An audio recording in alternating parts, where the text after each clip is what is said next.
গাইছেরা চলো আজকে হাঁসের মাংস রান্না করি।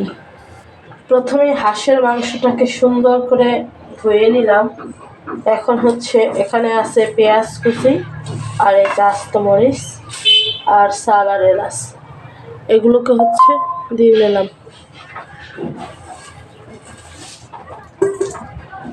হাঁসের মাংস রান্না করা একদম সহজ। তারপরে দিলাম হলুদ এই যে 1 চামচের মতো, হ্যাঁ, মানে পরিমাণ মতো আর কি, যার যেমনটা দরকার। এই যে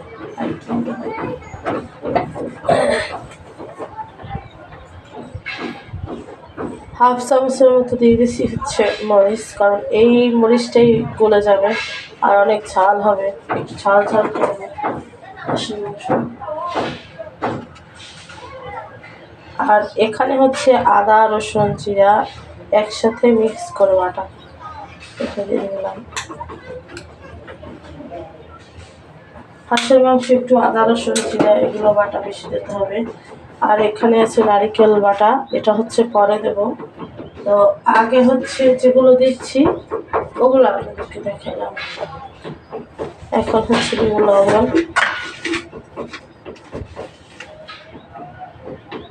1 চামচ দিলাম, পরে লাগলে আবার দিব।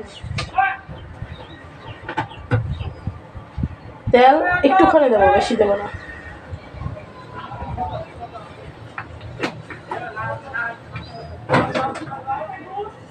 যাই হোক, সবকিছু মোটামুটি আমার দেওয়া শেষ। এখন হচ্ছে এটাকে মাখানোর পালা। আর আমি হাত দিয়ে মাখাবো না, আমার অনেক ঠান্ডা লাগছে। এখন চামচ দিয়ে একটু মাখাই।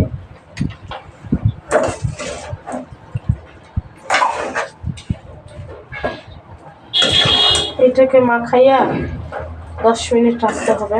10 মিনিট আধা ঘন্টা, যে যতক্ষণ রাখতে ইচ্ছে।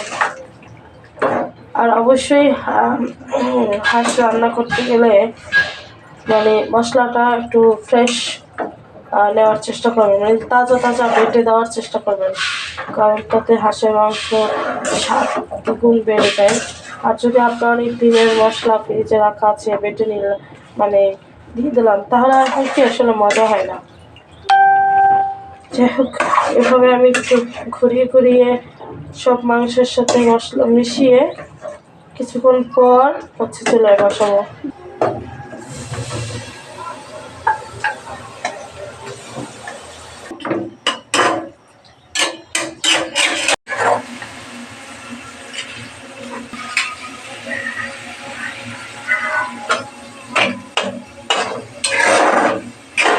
এই যে দেখো গাইস, ফাইনালি হচ্ছে আমার হাঁসের মাংস রান্না হয়ে গেছে। এখন হচ্ছে নামিয়ে নেব চুলা থেকে। তারপরে হচ্ছে অবশ্যই হাঁসের মাংসের সাথে রুটি বানিয়েছি, এটা দেখাইলাম না তোমাদেরকে। এখন হচ্ছে খাওয়ার পালা। আর ভিডিওটা বেশি বড় করবো না। সবাই ভালো থাকো, সুস্থ থাকো, টাটা, বাই বাই।